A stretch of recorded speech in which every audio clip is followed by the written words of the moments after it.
I'll always say thank you to the Dragon Ritual Drummers for providing music on our show. Thank you, Utu. Yes, thank you, Utu. All right. Let's get this party started, shall we? Okay, so here we are. I want to say good evening and welcome to everyone for tuning in to episode 10, and it being the last Friday of June 2020. The sooner this year is over, the better, okay?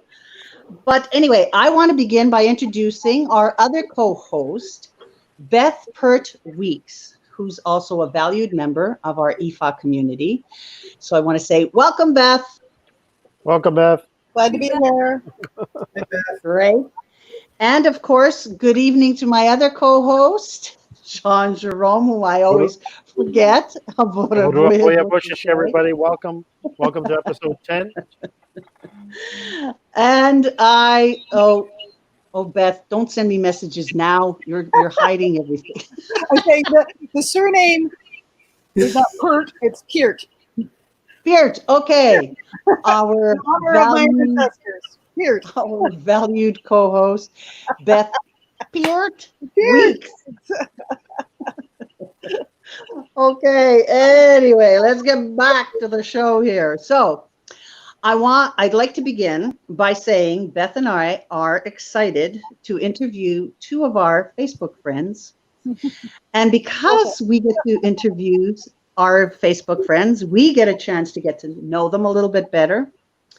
And we get to hear about their extraordinary lives, their personal spiritual journeys, okay, and the paths that they have crossed other lands and their teachings that they've received from other lands, all right, as well as other cultures. And they have their own brand of medicine, but also their own schools of thought that brought them their unique divinatory and healing modalities from other cultures, as I've said. So, which by using their intuition, they're able to assist their clients' needs and draw from their unique toolbox, such as tea leaves, their amazing intuition, divinatory boards. Whether they do this as individuals or as joint partners, I want to begin by delving into each of their own history and their personal journey. So I want to say welcome to Kate Jauw and Baba Ted Jauw. Welcome to our show. Welcome. Thank you. We're happy to be here. Okay. Can we hear you still? Yes. Yeah, we can hear you. Yeah. Okay. All right, it's just my ears. Okay, so I will start with Kate, and then I will go to Baba Ted. Okay, so before I get to dive right into the interview parts individually, starting with Kate, I want to mention that they are also authors of several books. Okay, I think Baba Ted is an author of several books. And based on your collaborative efforts, you both have written the book, and I want to see, I wrote the title here, Absinthe, Alewives and Alchemy. Okay, I love the title. I think it's great. Now, this story is based on an actual recipe for absinthe, which was the family secret of Kate Jauw. And it was stolen from her ancestors, and they stole it by accusing them of witchcraft. So I'm going to start with my question, if I may safely say, Kate. So are you a hereditary witch then, my dear? Yes, I am. Certainly magical happenings have been running in my family for quite a while, whether they admit it or not. So, more than others. But we wrote, it was interesting because, like you said, Ted has authored a lot of books. I've done some, like I did a book on tea leaf reading, for instance. Yes. This is Yes. the first thing that we wrote together, and that was an amazing thing. It worked out very well, surprisingly well, because No competition, no fights in between. no. But there were raw moments because this really reflected. It was very true to my life and a lot of the things that happened in my life. So reliving a lot of that and then deciding what to edit out because I try to condense it into Some keep things are best left secret. those things that are relevant. Yes, but it's a reflection of the things that I overcame, the things that I learned, my ancestral stories that I carry with me that became more evident as I allowed them to happen and allowed my intuition to flow and learn so much more. I mean, so it is about absinthe, of course. That was kind of the trigger for what set off a lot of the things in my life. And the alchemy, not only historic alchemy and the alchemists at the time, and how a lot of the traditional medicines that women carried and how they helped their clans, their societies, their villages, that were then co-opted to more traditional medicine and became a male-only tradition, and the women were relegated to something else. So there were so many parallels to ancestral stories and to my current life, and it brought a lot. It brought a lot forward to me. It brought a lot of healing, for one, and a lot of wisdom. It was an important journey that I think I was ready to take. I mean, there's these kind of float around in your life for a long time, but you just have to get to that point where, like, okay, you're ready. So it came to the surface, and with that, this really sort of started your journey, your spiritual journey, would you say, in the sense of how did you incorporate the absinthe into, let's say, your rituals? I know you've done workshops, so tell us a little bit about your workshops and how the absinthe kind of works into that. Yeah, I can't say that the book started my spiritual journey because I've been doing. It was before. Since I feel like since I could have any kind of comprehension as to what that was as a child, just started. Absolutely. Many times where I tried to push it aside or to hide it or to fake it or to blend in or to be normal. But I do think that writing the book was sort of my coming out in the sense that I didn't even want to try to pretend to be normal anymore. So that it sort of helped in that regard. The absinthe in our ceremonies, absinthe, because it is originally magical and medicinal.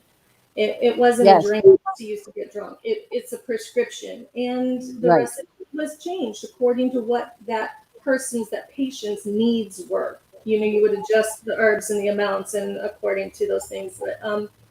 But I've used it in divination. I use the herbs to read like I would read tea leaves, and we use it to tell stories. We believe that there are so many stories and hidden histories that when people know these things, it can help change their perspective on a lot of things. And that's one thing Ted and I both try to do with our art, with our divination, and with our spirituality is to create art, tell stories, do the things that can bring awareness to people and hopefully affect how change in the world. So I'm going to ask, like with tea leaves, you know how everybody gets to drink their own tea from the tea cup.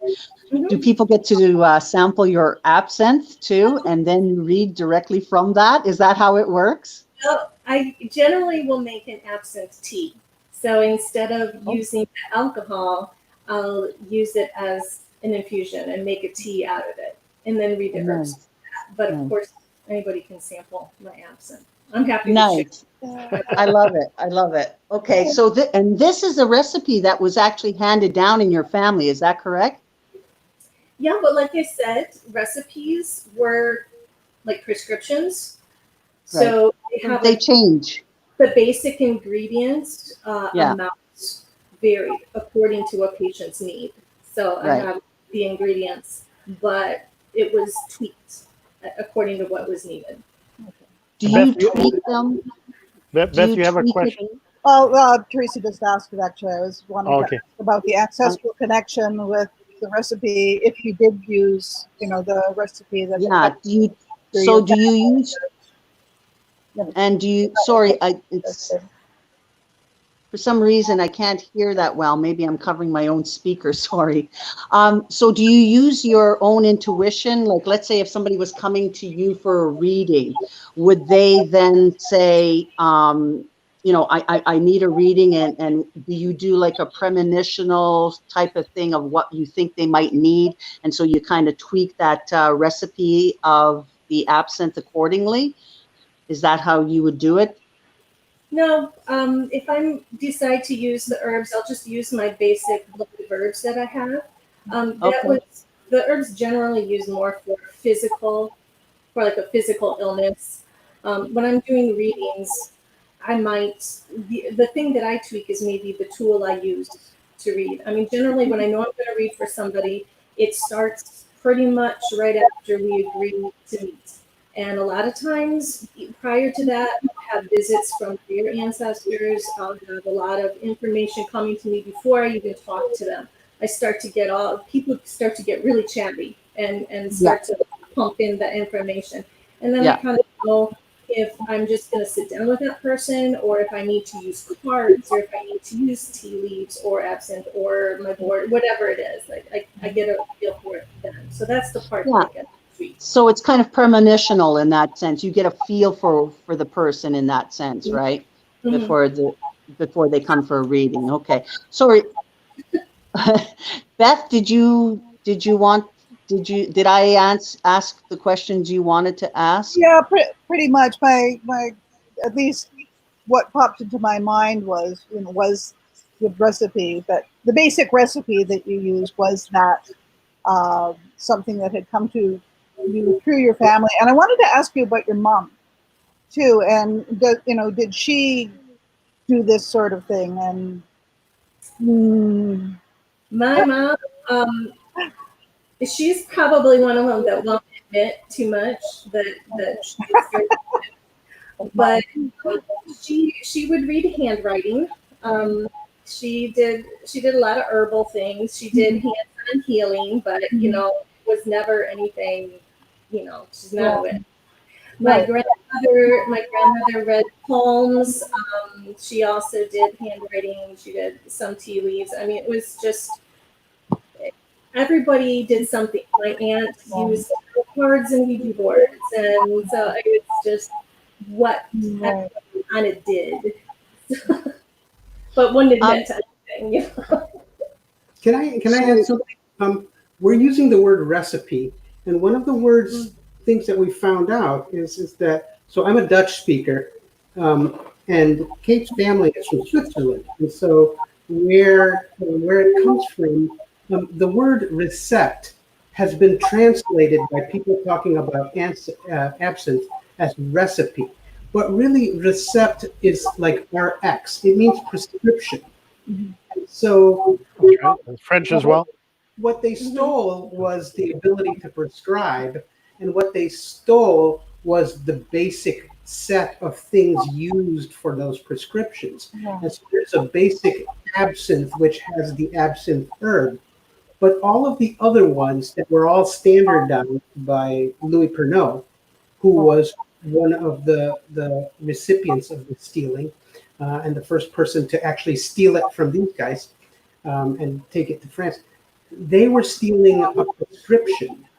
And so we tend to think that doctors and apothecaries and all of those things have existed since time began, but that's really only in the last, since the 1800s, middle of the 1800s.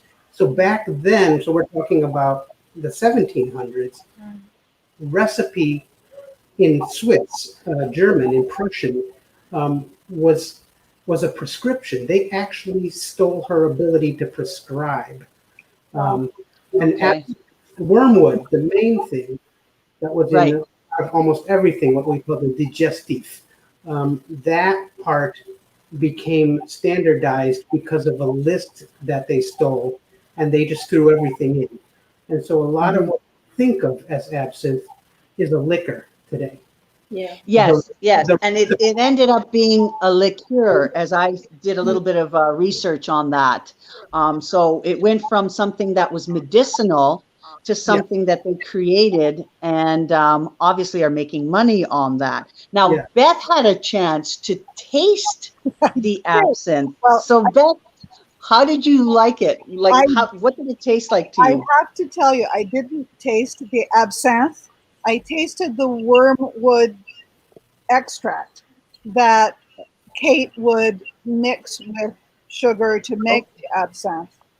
So Right. I had the undiluted by unsweetened version, and it was. I was warned that it would be quite bitter, so it was actually less bitter than I expected. It was not nearly as foul as I expected. It was very warming, and it tasted to me, but I like bitter. It tasted good. Yeah. But what really surprised me was the reaction, and I didn't have very much. Like I had, maybe at the most a half an ounce. Like a half at the very most. But I swallowed this, and I just got this overwhelming warm rush that went boom all through my body, and then I pretty much sweated for an hour. I thought you were going to say, and then I passed out. No, I didn't feel like anything like that, and I didn't feel any change in my head, but it was a real physical reaction that I had to it, and it wasn't an unpleasant one. But it did make me perspire quite heavily for about an hour. And I thought, okay, well, that's just teaching, that's getting rid of whatever it is I need to get rid of in this moment. And I thought it was a really neat thing, and I would love to experiment here at home a little bit with making something up, because it was such an interesting thing. And Interesting. yeah. Now, I was going to say, Jean-Jerome, are you getting any feedback? I'm getting some sort of feedback. I'm hearing some sort of background noise. I was actually trying to isolate where it's coming from. Yeah, because I'm just hearing that. I thought it was my speaker, but I'm kind of getting some feedback. It's Beth, very is light. there It's very anything light. on? Yeah, it Like a seems radio or anything? No. Yeah, the screen. Yeah. Hang on a second here. Let me try.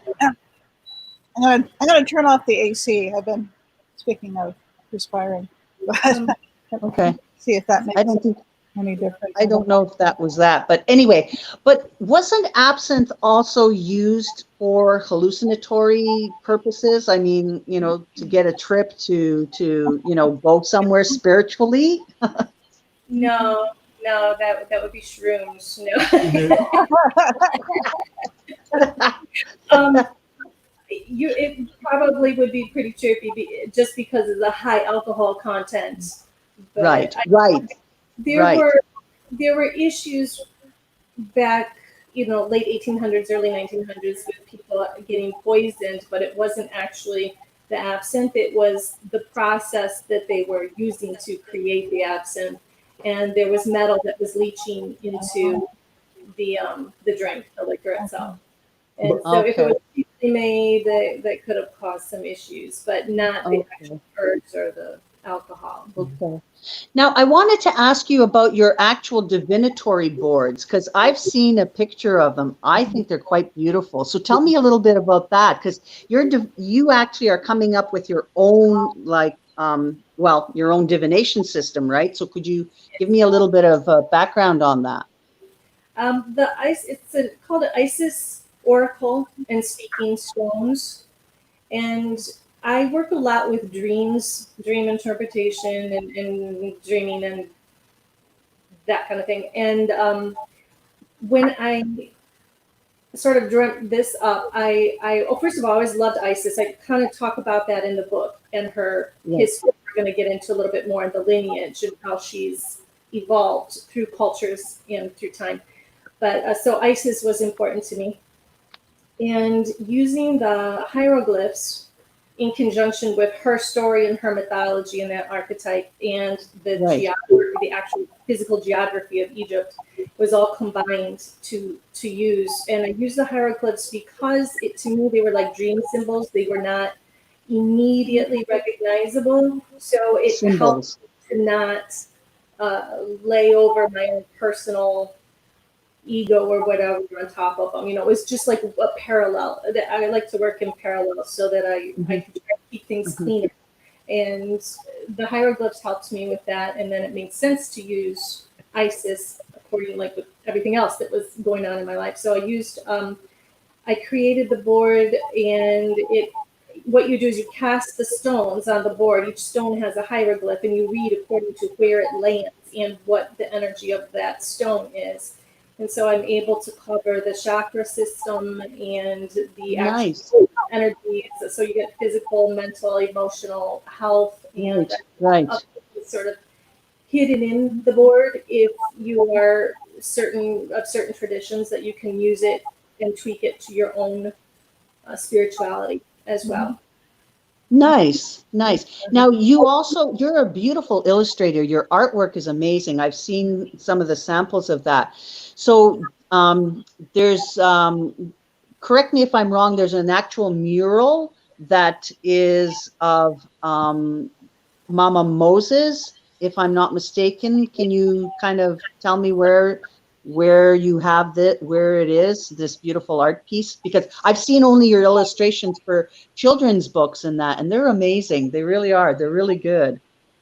Well, several years ago, this is one of the things that Ted and I did together, again, to raise awareness for certain social justice issues. And this in particular, we focused a lot on slavery and modern day slavery in all the various forms.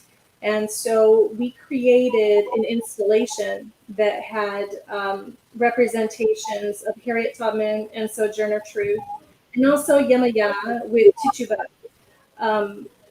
Those were large pieces that I did to look like stained glass pieces on boards. And once the installation was over, they moved on to their new home. So Mama Moses and Sojourner went to Canada. They went up to St. Catharines, and they are in Harriet Tubman's church in St. Catharines, there, the BME Church. And then the Botanico is it in Buffalo? Buffalo, El Indio. Yeah, El Indio in Buffalo. They took Yemaya and Tituba, and they live over there now. So. Nice. Can you, for some of our viewers who don't know the story of Yemaya and Tituba, can you expand on that a little bit and why they would have been part of that installation? Yeah, I can do that. So in the middle of this large installation that was dedicated to what we call the Blue Bead Project. She's wearing blue beads today. It is about slavery, and the Yemaya was said to have been the Orisha of Tituba, who is the famous first witch accused in the Salem witch trials. She's also the first person of color to be talked about or told about in any real detail from the 1600s. And so so the transcripts of the trial talk a lot about her during the trial. Oddly enough, of the 19 people accused, she was acquitted, and she was also imprisoned at the time. And the person who owned her, the minister in town, refused to let her go. And so it is said that somebody bought her and that they released her. And there are many, many, many myths about her. But the most prevalent one, if you go to Salem in Massachusetts, is that she walked into the ocean. Now, many people believe that she committed suicide. Many people believe that metaphorically she went back to Barbados, and she was a Barbadian. Oh, That Tituba Tituba is a Yoruba word, and it means atonement. And so many people believe she went back to Barbados. And so a lot of people don't know that her daughter was being held captive in Barbados by oh, by her owner. And so people always wonder what her relationship was to her owner. But essentially, the last image and the main image in our project is her being held in the same pose that the famous Pieta statue is. So when you see Mother Mary holding yes, Jesus, we instead have Yemaya holding Chichuba. And nice. so, um, and so either way, whether she died or whether she went back to Barbados, Yemaya saved her. And so there's a whole archetypal story behind that. There's an I like Odu that. that relates to not just Chichuba, but the mother of slaves. And so her Mm. daughter is a slave, she's a slave, and then her mother was actually given as a slave. And because her master was British, we are pretty sure that she was a Yoruba slave because that was the most common slave at the time. That and her name, and the fact that she was allowed to keep her name uh, are all clues to who she was. But not a lot is known about her, and even less is known about what happened to her after she disappeared out Mm. of prison. How Wow. how does the blue bead tie into the project and the story? What is that all about? Do you want to, In the story of Tituba, or the Blue Bee Project? The blue bead project. the Blue Bead project that we did, that was our where we started the idea of using art in particular to reach people and to create awareness. It seems that people can read all sorts of facts and figures and logic, doesn't always sink in to change a heart.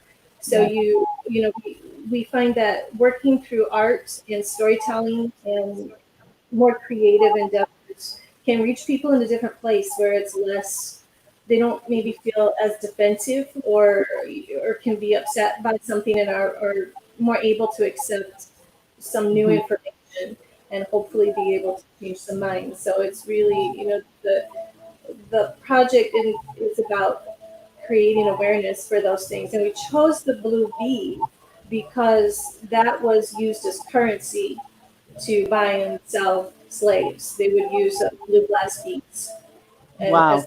currency. Um, so that was the Interesting. symbol that we chose to represent that when we were coming up with that project.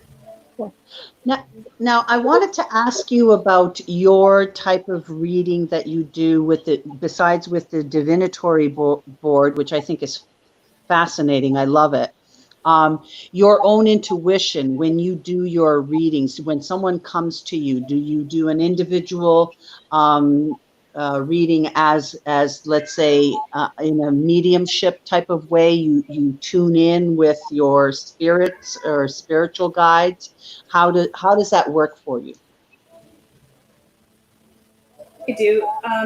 Prior to a reading, I always make sure I'm physically clean. I always wash my hands, make sure I'm physically clean. That's like important to me, and that my space is set. Yes.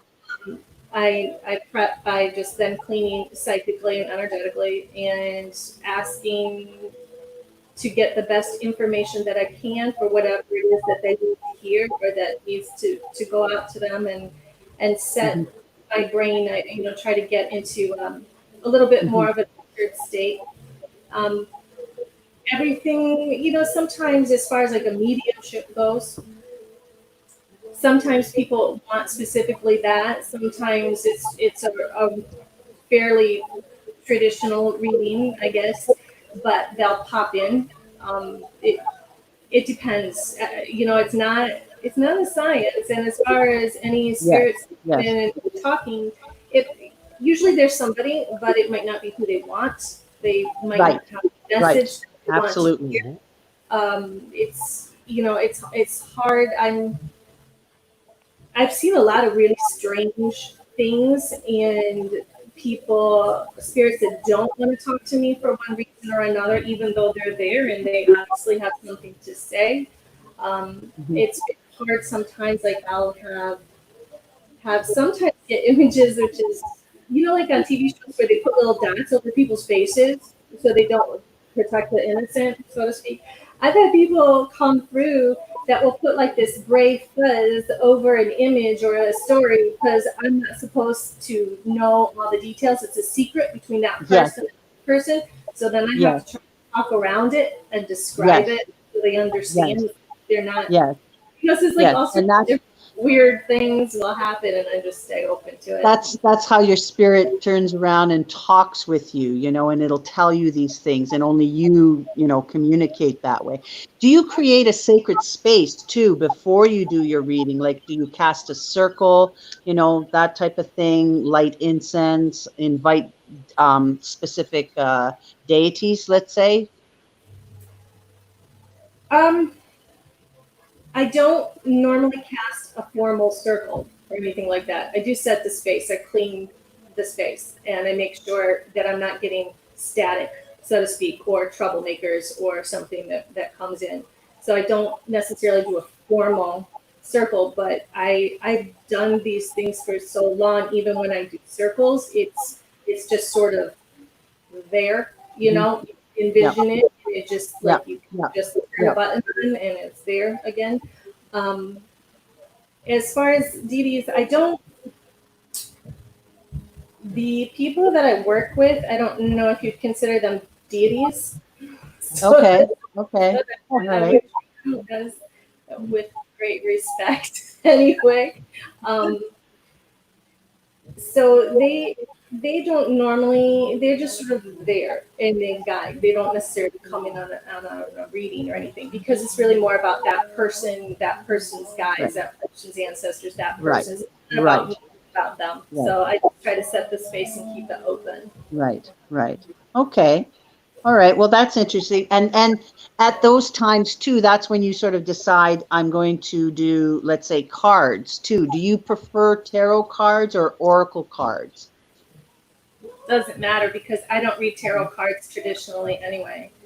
So I'll flip them over, and sometimes the card's irrelevant. It's just a trigger, and something else comes to my mind, and so I go with that. So it doesn't matter. Whatever it is, oracle cards, tarot cards. It's really more of a trigger for me. I don't really. I prefer oracle cards myself. We've lost Beth for some reason. I think maybe she had to step us away for a moment. She'll be back. Keep going. Okay. Yeah, no problem. All right.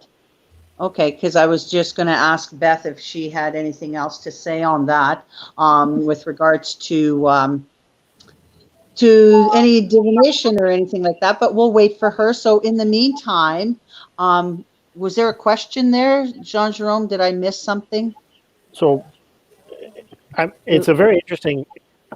Not always do you find a couple that are in the find that sort of synergy in terms of working together in the spiritual arts and so Baba Ted, can you tell us a little bit about the back? How did you get into the spirituality and take us a little bit through your journey in terms of the spirituality and the lands that you've.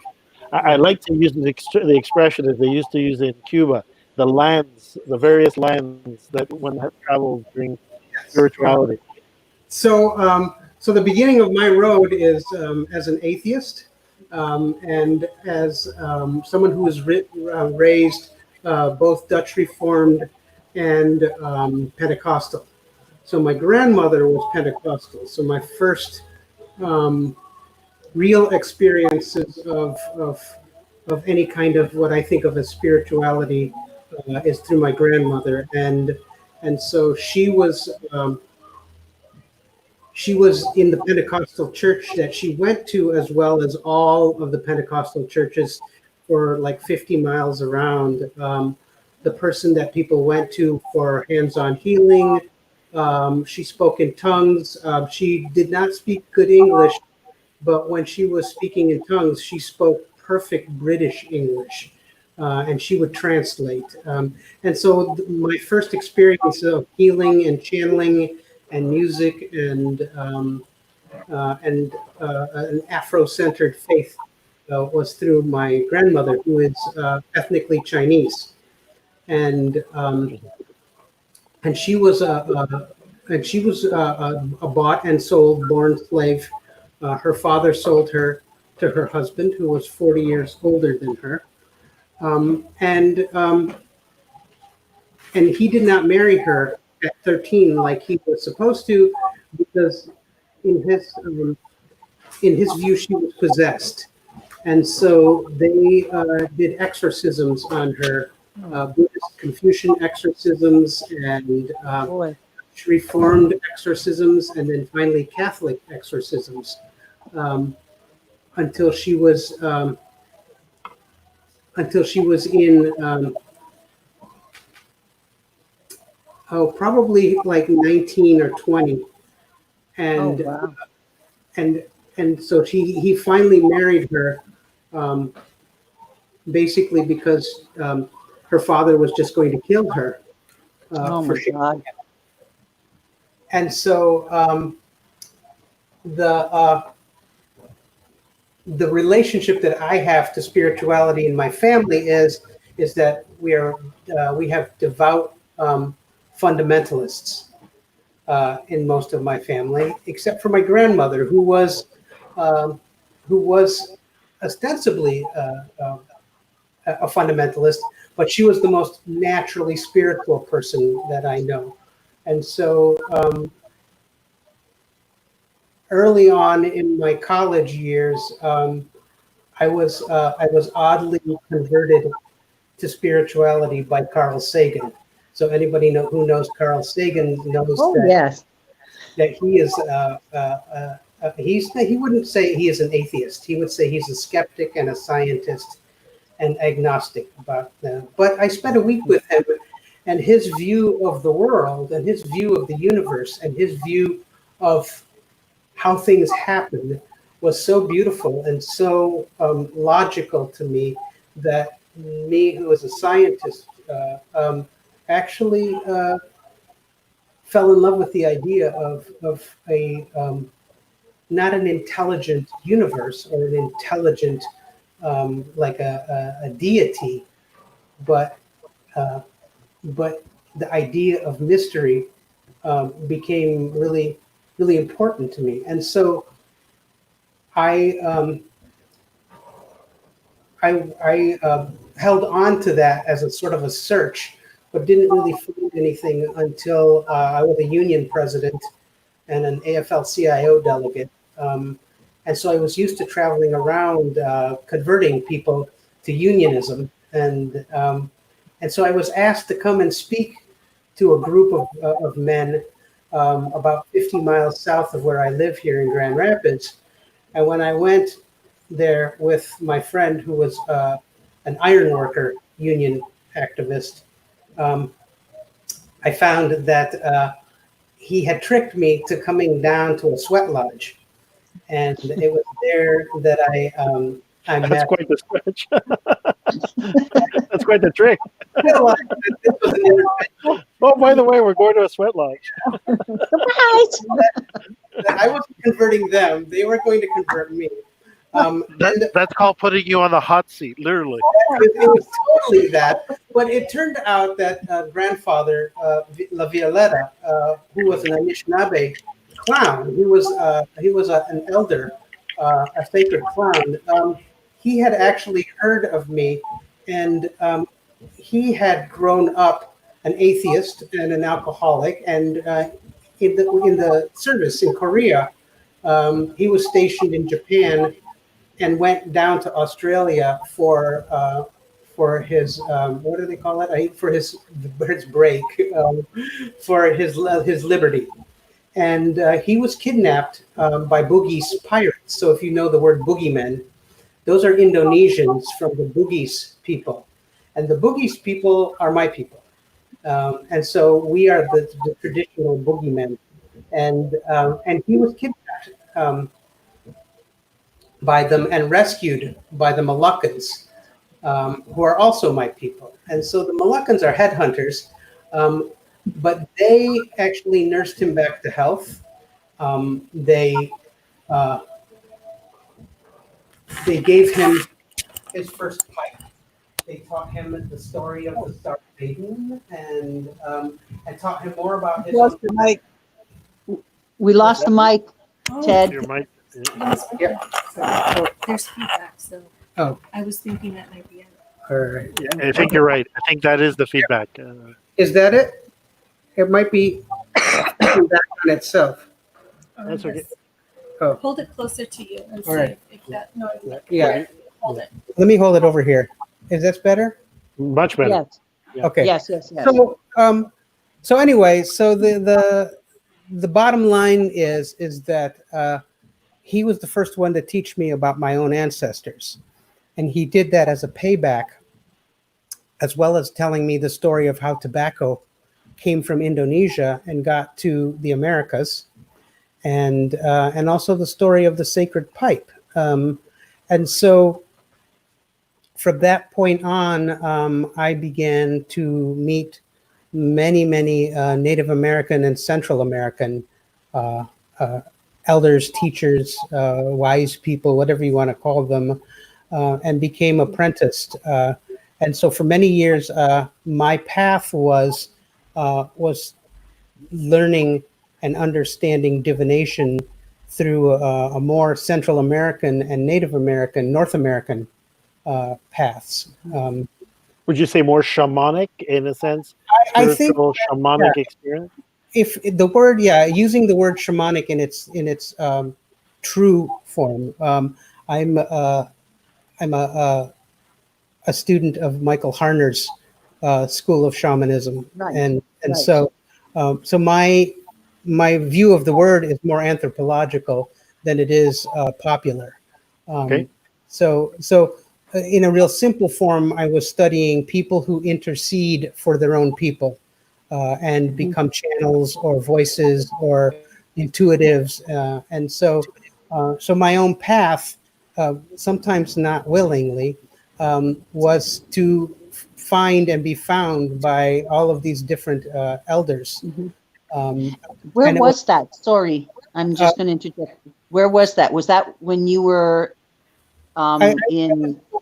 In Grand Rapids. I'm living in Grand Rapids in Right. in my 20s, and Okay. so it wasn't long after that that I became apprenticed to a woman who was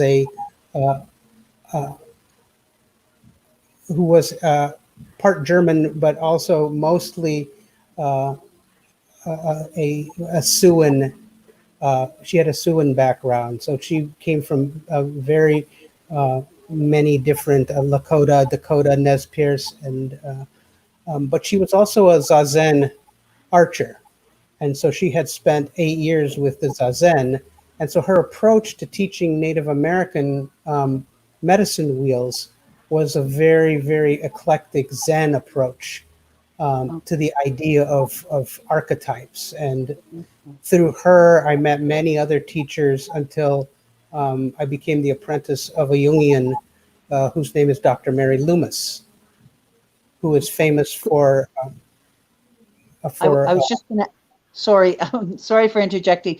What is you said the word Zazen. What is that? Is that a specific type of spiritual belief or a tribe of people? It's sort of, yeah. One story unleashes another.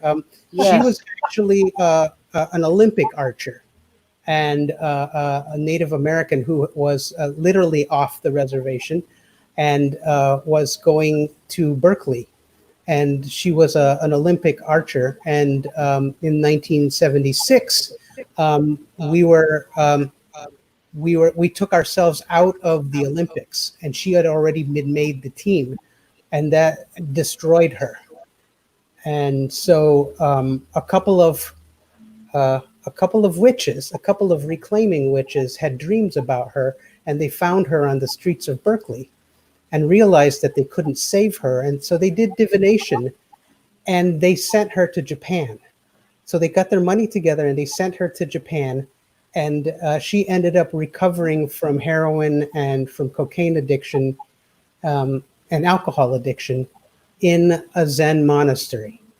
And they saved her by using her own archery to make her a nun. And so she became a Zazen nun. That's a sect of Zen. And so they're the ones that shoot through blindfolds and shoot through screens. And so she was a fairly amazing spiritual person. But then she had returned to her own roots and was learning Native American from a set of 5 Native American elders that were also who I was later introduced to.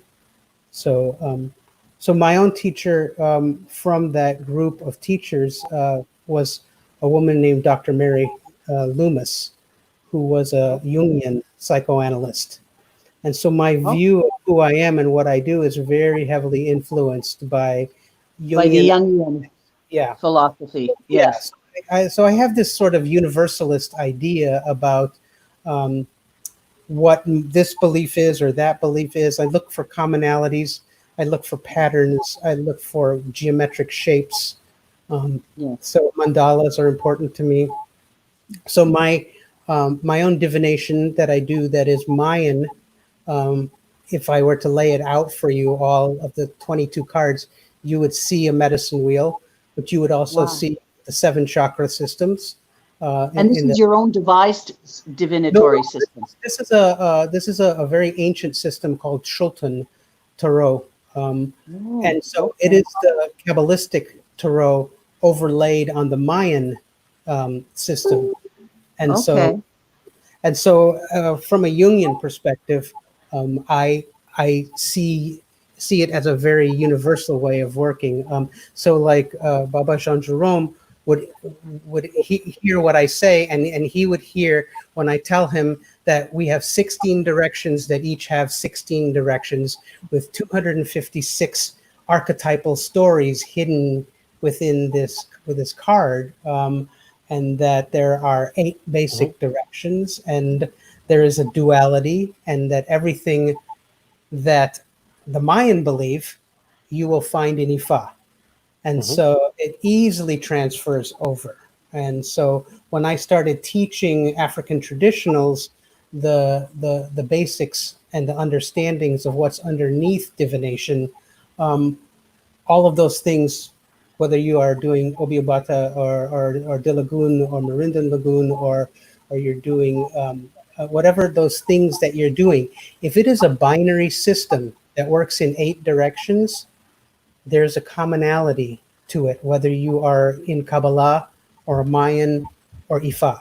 And so my view of everything is very much colored by my teachers. And then my current, what I self-identify as now, because ancestrally it works with me, is that I identify with Ifá or Odu Ifá. And I'm a Babalawo in that tradition, and an Oluwo in the Odu Ifá tradition, in the sense that I teach. And I also, because of ancestrally who I am and how I work, and the fact that like Kate and I tell stories, and that my primary first ATR teacher, my first Ifá teacher is Babatunde Olatunji. I am ordained as a Conchante of Guinea Yoruba Vodou. So I have a Haitian Vodou sort of way of working that is very similar to what Utu does. I do elevation, I do healing the way he does. I do medicine singing, I tell stories. And so that particular thing that came out of Africa is very strongly believed in and held and still practiced there, and in Ghana, where my other teacher, Baba TeDi Ogumilde, they are both storyteller teachers. Do you have your own Ile, or do you have your own students? Have you initiated other babalaos or anything like that? I do, but my ita my path is to have no house, and so Kate has the egbe, and so this is like her house in many ways, and I am much more called to and it has been my path over the last several years to facilitate arguments, to help women who are being abused by their teachers, by their priests, by their diviners, and so I serve a much different. I'm sort of a rogue priest in that sense, but in many ways. I am much more telling stories as well as privately. My divination is very often to help spiritual leaders. And so I don't hang out a shingle, I don't advertise. I pretty much only do readers and leaders and lots of iyas and babas within the African traditions, as well as I used to have a lot of Christian ministers, lots of black bishops, lots of lots of devout fundamentalists secretly come to me, and As you say, when it's midnight and it's dark outside. yes. Well, Kate used to own a store, and so very often they would like send somebody in, and so they would come and talk to me, and so a lot of what I do is really to be a reader's reader or a preacher's preacher, or and then as far as the public is concerned. I tell stories, and that's who I am, what I love, and how I reach the most amount of people, no matter where it is, what it is that I'm doing. So it from for a lot of the babalaos, and the community of Ifá that's listening, it sounds like really the way you've chosen to walk your path and your mission is where Ifa is one of your pillars, but you did not allow yourself, or do not stay within those confines, or that solely that construct.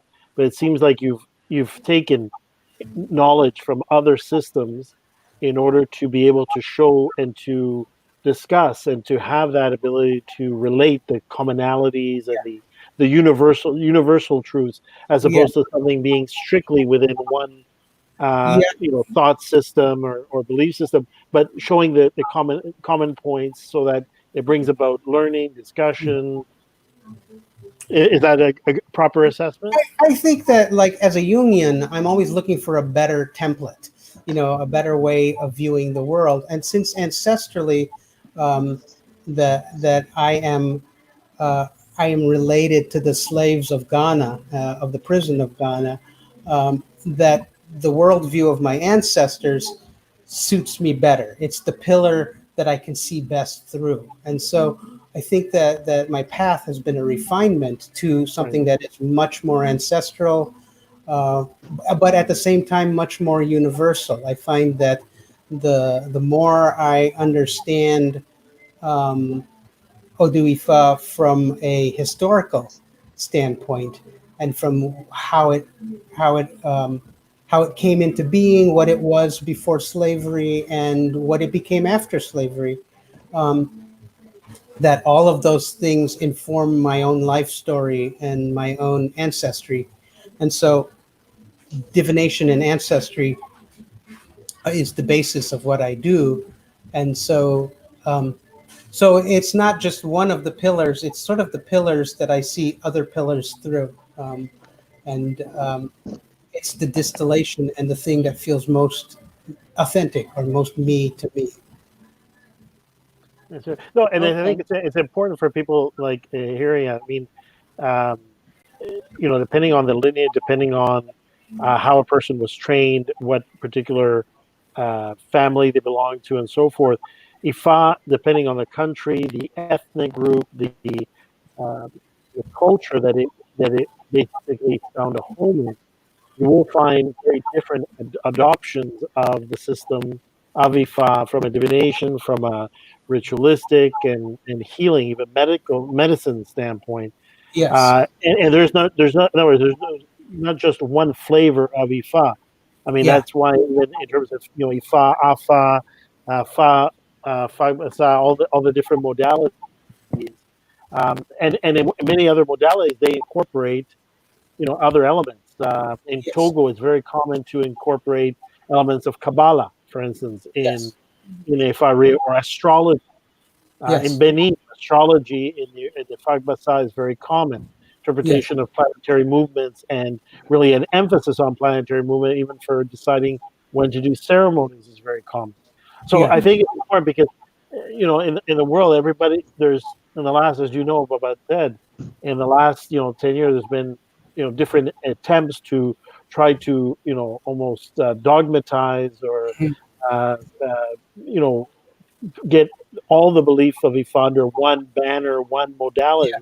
And in reality, it doesn't, Ifa in its purest sense doesn't lend itself to that sort of monolithic view or, cosmovision, if you will. Yeah. I think that both Vodou and Ifa thinking is it is orally transmitted, and it's also so individualistic. In other words, Christian ideas of religion don't fit in the millions and millions of people who are divine to each have their own personal religion. In other words, you can belong to a family, but your Orisha is so different than everybody in your family that your practice is your own religion. And so it's so individualistic, it does not lend itself to dogmatism. And it also very much lends itself to culturals.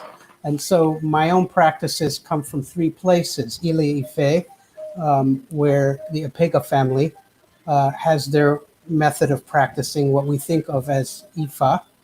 And so their ideas of initiation in divination, which is Ikofa, is what how I was initiated.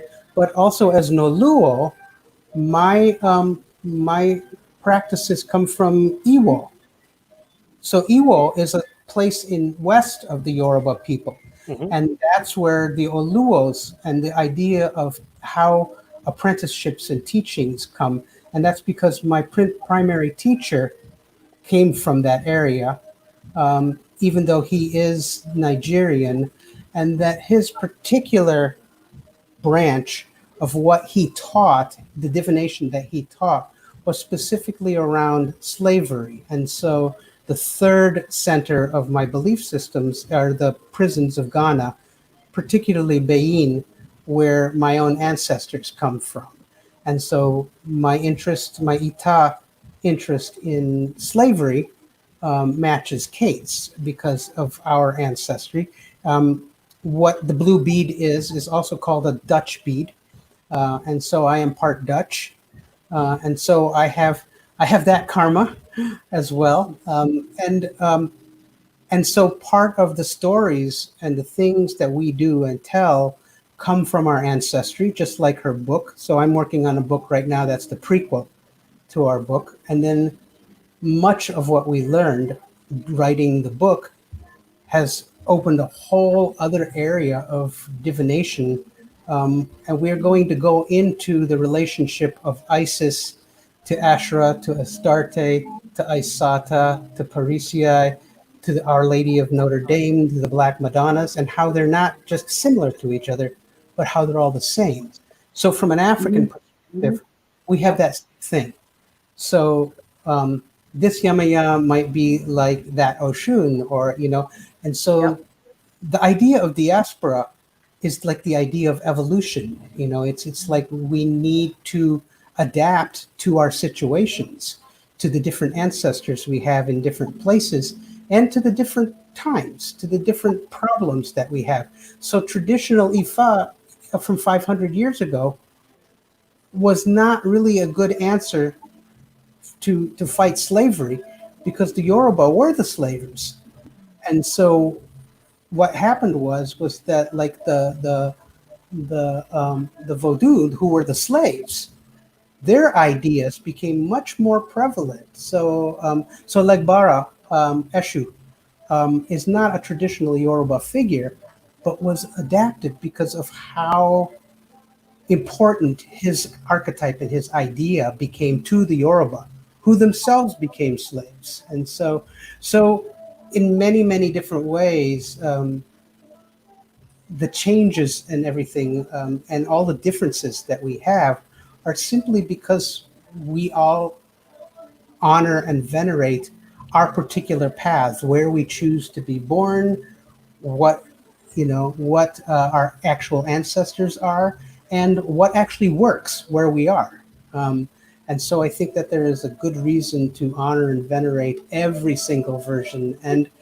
some will combine, and some won't combine, and some will change. And I think that's going to continue to go on. But as the world gets bigger, the world gets smaller. And so, as I look at all of you, we may all have different paths, but really our destinations are very similar. Our wishes and our needs for our children, for what's happening to women today, what's happening to people of color today, all of those things that we think of, other people think of as political, to me they're spiritual and ancestral. And so I think like if you have an Ifa background, you've believed that Black Lives Mattered for many, many more years than it's been in the public or the universal consciousness, because that is such a central part of what and how that thought form survived through 500 years of slavery, as well as oligarchy and corporate oppression and simple translation of language. There's no thing that we can put on the value of our having lost a language or languages, and having gained languages, because there are distinct advantages to us being able to speak English to each other right now that has its own history, not just in Christianity, but also in Greco-Roman and Hellenistic thought. I think what Baba John Jerome was talking about with Kabbalah is really, really important. It is the linking point between all of the cultures of the North and the South of Africa, Europe, because of the slavery and the tragedy of what happened to the Hebrew people. So I think that those things all sort of intertwine together, and we as a people, not just linguistically, but also in terms of our thought, all intertwine together. That's it. Well, you mentioned something about Legba again, which there are, as I say, like in everything in our belief system or anything in human affairs, there are always things that spark debate and sometimes tribal wars. Because as you know, for many, the whether Eshu was taken or was brought from the Fon and from the Ewe people, and from the Vodou cosmology or the Fa cosmology, and adopted and changed to Eshu Elegbara from Legba in the Vodou, is something which, if we had people from Oyo, Ondo, Oshobo, we would from Abome, Alata, Totu, we would be having throwing fire and brimstone back and forth.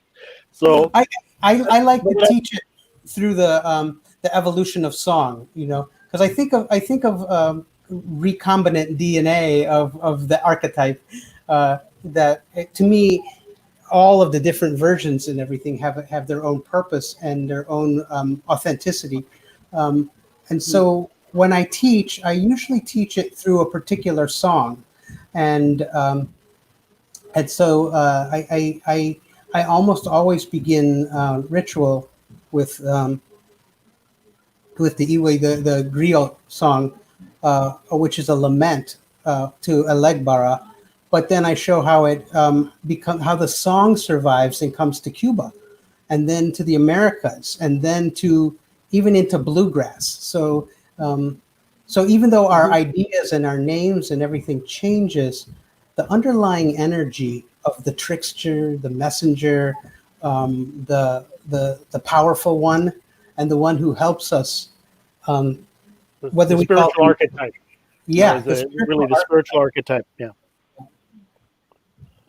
And so, and that's important to me simply because, like, Kate and I come from different ideas and paths and everything. And so, while we both may be called witch, that We're getting a little bit of feedback. I think that when Teresa turned her, The microphone. is this? That's better. Teresa, it's your fan. It's your fan, Teresa. Yeah, So I muted you. I figured yeah. it. So I think that, like, when Kate and I work together, I think that very often we work with the idea of archetypes, and so those mysterious energies in the rooms that she talked about, and the ancient goddesses that have no name and no face and no everything. Like, from my, when the room fills up, the name that I use is the Iami, and so. And so that's my basis of understanding and what I feel. Well, when there is something that is more ancient than religion, more ancient than Orisha, more ancient than Loa, more ancient than Igungun, that those ancestors, the ones that don't care why Johnny doesn't love me, that they are here to protect the next 7 generations, that their overarching presence prophetically comes back only at times when we are in danger of becoming extinct. And so, as a scientist, my frame of reference is as a paleontologist and an archaeologist. And so, extinction events are really important to me as a spiritual person.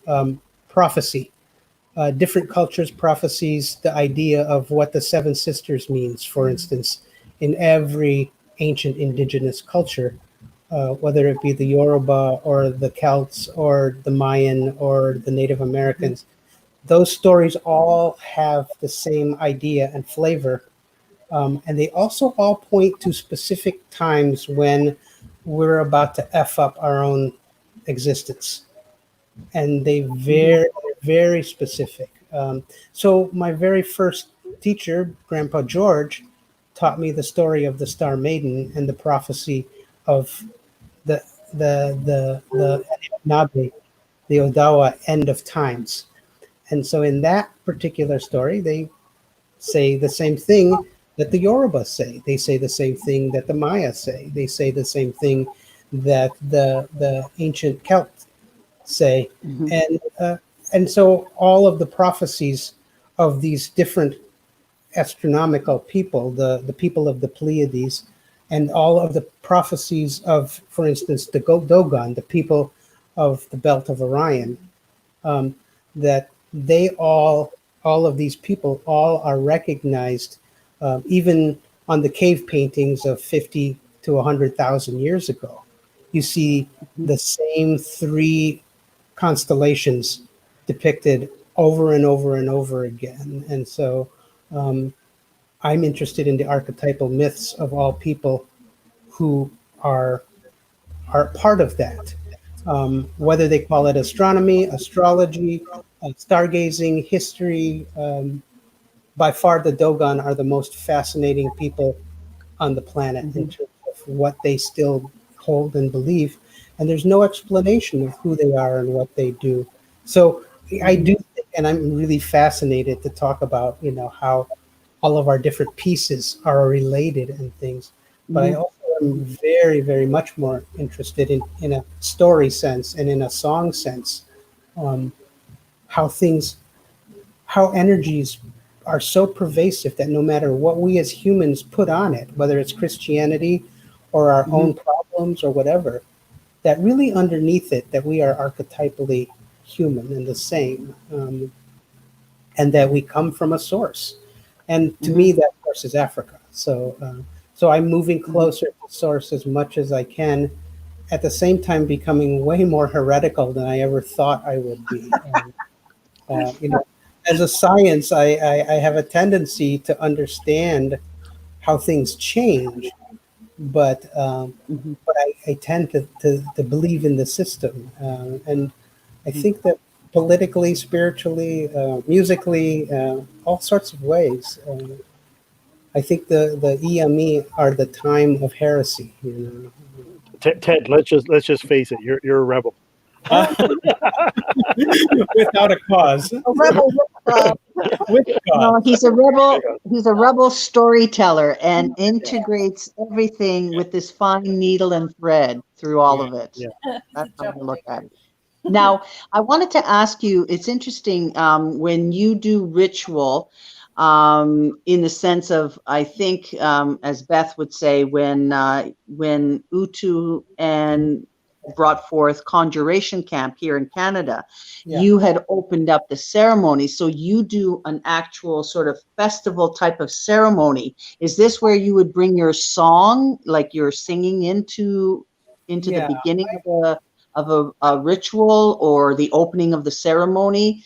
Yeah. Can you just give me a little bit of background? In in Utu's tradition, in my tradition, so he is a more of a New Orleans voodoo practitioner, and I am much more of a Vodou, a Haitian. But we both believe in order of service. That's our recovering Christian problem, is that there is a way that energy moves. And so I would typically open up with a calling in, and it's the song of Elegbara. And in the same way that Papa Legba songs or Eshu songs are very often the beginning of all ceremony starts with that energy and archetype. And it's basically sets the stage and says, this is the message. I am the messenger. Don't shoot me. And then typically when I'm working in public, what I do is I take that song and relate it to the people who are there. So like at Conjuration Camp, I would sing, Elegbara kokoe, Elegbara kokoe, except much, much louder. Um, and and and then I would turn around to the audience because I sing this at the crossroads.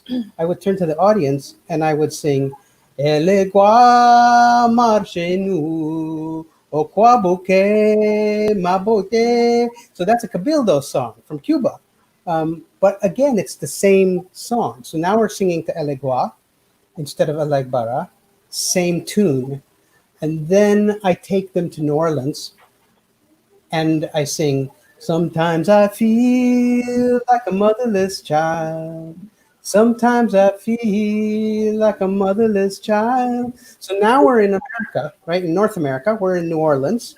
And so we're singing the lament, we're singing gospel, we're singing the Christianization and the Englishization of what comes from the French Cabildo Haitians. And then if I'm in a different setting, I may even take it to a bluegrass feeling. Oh, And so if you think the lament is only a blues thing or a black thing, then you'll hear Elegbara Koko. That's a 500-year-old song, but it's also I'm just a poor wayfaring stranger, gathering through this world of woe, where there's no sickness, no toil, no danger, to that bright land to which I go. So all four of those songs I have the same tune. And so the persistence of the lament and the hopefulness of the way it ends is my order of service. And so I always have after that, depending on what we're doing. So like with Utu, very often we're doing underground railroad work. And so at Right. that point, we're elevating a certain deity, a certain archetype, a certain happening, or working with Harriet Tubman, or working with The other day I was working with Elijah McCoy, who is an Underground Railroad story, but also a slave that descended from the Hatfields and the McCoys. And so that's a good story about liquor as well. And so part of what I'm doing is I'm using African roots and showing how it pervades and syncretizes and mixes and also belongs to all kinds of different ideas, musically, spiritually, within Christian church, like for instance, within the BME, AME Baptist churches. The pervasiveness of African ritual still is hidden underneath almost everything. Anabaptists, I would add them to, is all still there, you know. So no matter what we call it, the spirit of the thing still exists, even with people who think of themselves as devout Christians.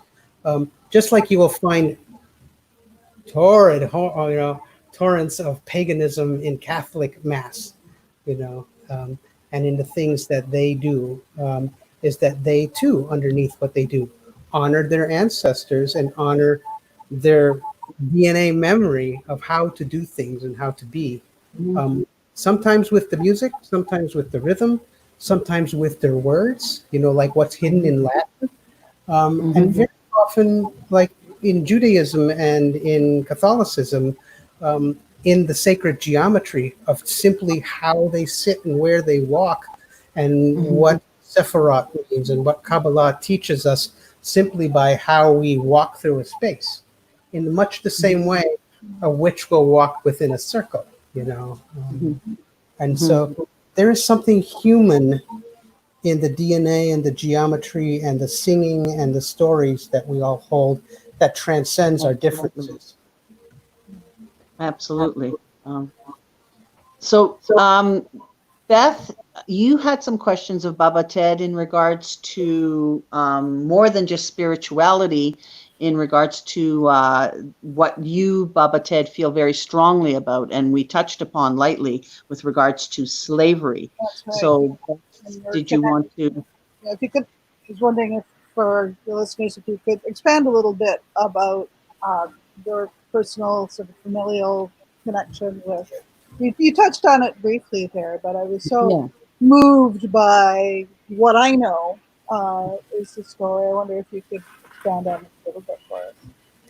So Kate and I met and immediately understood that her basic mission had to do with what she believed was happening. In the same way that unknown energy fills the room, you know, it was filling her life, and it was filling my life in a different way.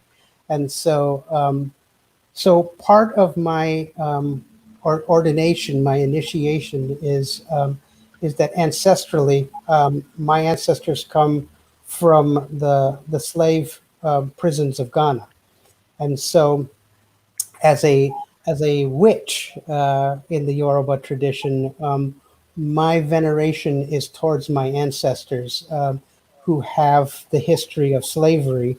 But that goes all the way to now. My grandmother on my father's side was a chattel slave, and she was sold to my grandfather, and and escaped several times, and was brought back and whipped and was even whipped for bearing a daughter first. And so on my other part of my family's side, my mother, that she was sold as a slave. As a second daughter in Indonesia, you could be sold as long as you had a third daughter. So you had a first daughter to marry, and a third daughter, and a last daughter to take care of you in your old age, and the middle daughter was expendable. And so my mom was born blonde, and so we're part Dutch, but some aberrant gene came in, and so while my grandfather is considered dark Dutch, which means that we're actually Gypsy, we're Gittan, Roma, that there's blonde in her. And so she was born very blonde. And so they couldn't, during the revolution, walk around with her because being a mixed blood, they could instantly kill you for having mixed blood. And so it was like the lowest caste, below lepers, and orangutans, below monkeys even. And so she was. And this was in Indonesia, right? In Indonesia, yes. And so when you hear orang utan is orangutan, that means man of the woods. And that's the Hindu caste system. Below an orang utan is an orang itan, and an orang itan is a black person. Below a black person is orang manis, and that is a mixed blood. If you are a mixed blood, you are the only thing lower than you are untouchables, are the lepers, and the plagued people. And so so part of my own ancestral mission in terms of stories is to talk about slavery, but part of my current, my life, as well as what Kate talks about, is modern day slavery. So chattel slavery, there are over 50 million slaves in the world today. And so the blue bead represents what the price was of buying a slave 400 years ago by my Dutch ancestors. And so what has happened is that the worth of a blue bead today, all right, so one of these beads gives you the ability to buy 100 slaves in India. So you could sell an actual slave bead, a trade bead from Africa, and buy 100 slaves in India with it. And they actually still use the blue beads to buy slaves en masse. Really? Yeah. And so in Indonesia or in India? In India. And so slavery happens in Indonesia. It happens in Pakistan.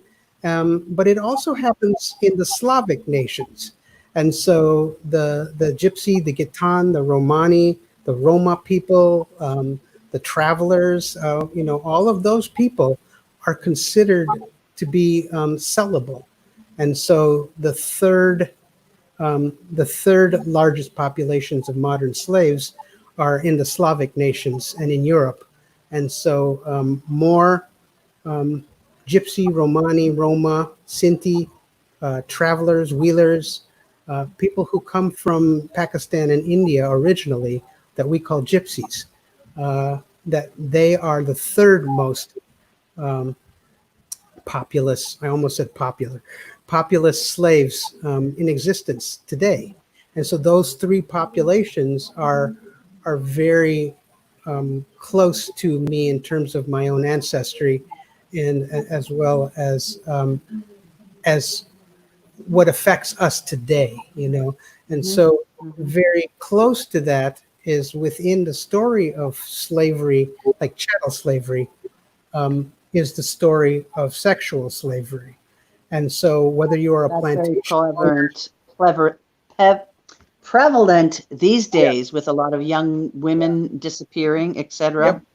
And so you see this in the native populations here.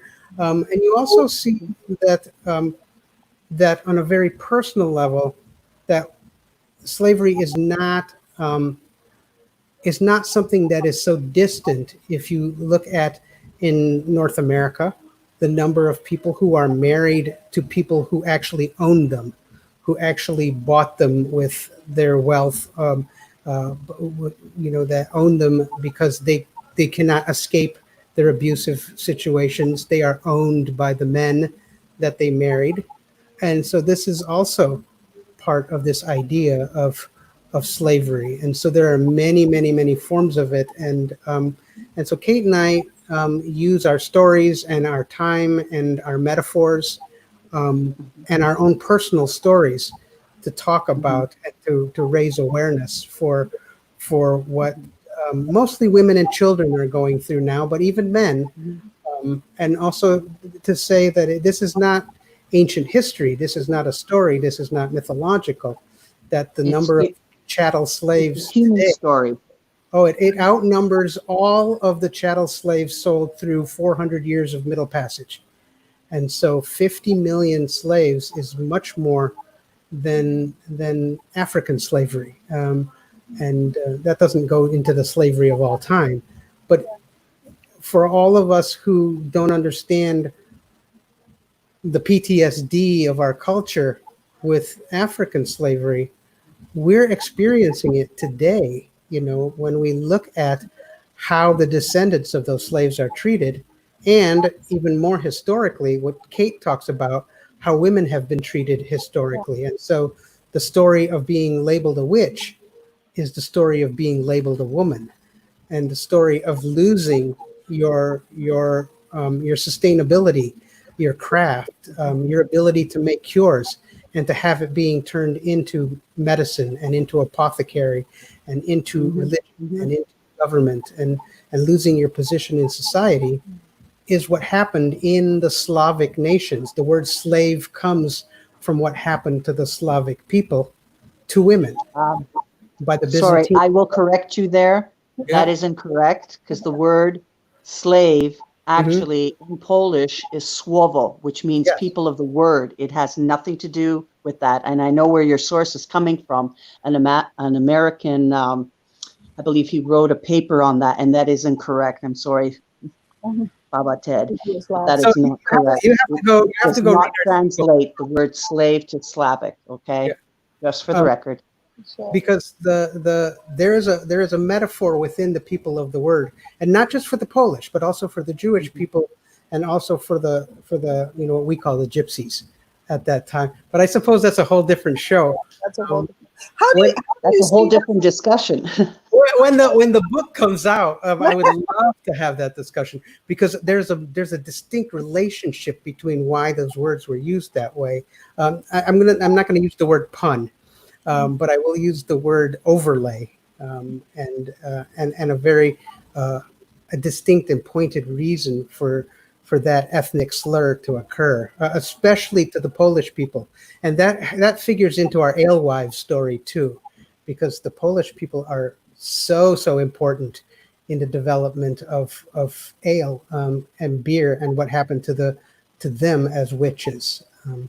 That also delves into the word. Again, it's a fascinating story.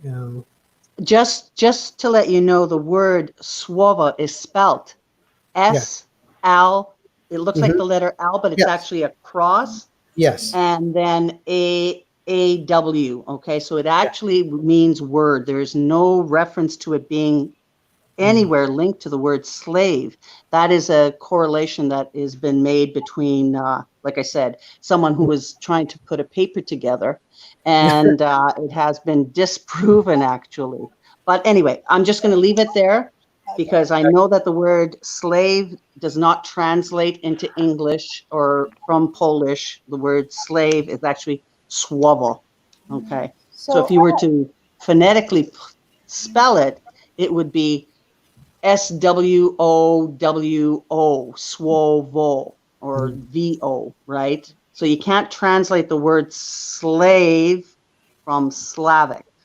Anyway, I'm just So going to leave it at my that. point, though, and my overall point, though, is that before there were black slaves, there were slaves in Europe, and I think that the imposition of the Pope to ban the use of what he considered to be white people or Judeo-Christian people ended that usage in Europe. And so in the 1400s, they started to go looking for other people. Indonesians were also first considered as slaves. We make terrible slaves. We're essentially lazy, and we believe in reincarnation. So go ahead and kill us. And so, I have a Come back bigger and better and stronger.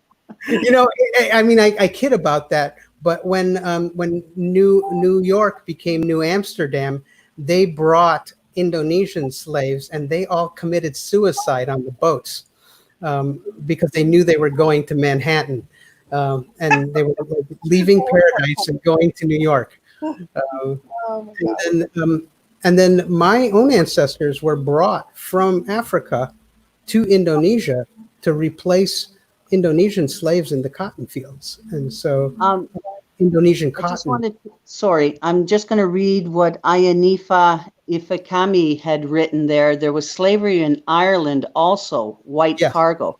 Absolutely true. Yeah. Indentured servitude, maybe not. And I think that's another controversial story too. Exactly. But I can point to, because I'm a drummer, I can point to the specific rhythms that come from Ireland that have found their way into Jamaica and Haiti. And so, you know, it's no accident that that Mammon Bridget is Bridie or Breed from Ireland, and that she is so venerated within my tradition, as well as, if you are Polish, that Our Lady of Częstochowa is also one of the most venerated aspects of Kina Yoruba Vodou. And do you know the history of that and how she came to be? I do too. You know what? You know, it's great because I know you're probably Polish given your name. But when Toussaint Louverture became the first president of Haiti and the first free president in all of the Americas, one of his first declarations was, because the Polish mercenaries helped him and also helped him kick the French's ass in New Orleans, he declared that all Polish people everywhere are officially black. And so, right on, sister. Well, there is actually still a small community within Haiti, and they have Slavic names, they have Polish names, and the people are mixed. Now, my understanding too is when they came to Haiti, they were actually hired as mercenaries, as you said, and they turned around and they joined the Haitians because they realized, they said, wait a second, we're doing this to these people because why? And the Haitians themselves were surprised because here's these hired mercenary soldiers from Poland, and what do they come with? They've got a banner of the Black Madonna. And so when they're coming into war, you know, to war with these people, they're like, she's black, they're black, and we're fighting them. And they turned it around and they went, yeah, we're getting after you. Okay. And they turned the table, and, you know, they helped the Haitian Revolution that way. So when I do Veve work, or actually with Kate actually does the Veve work. I just take credit for it. She has the much more artistic hand.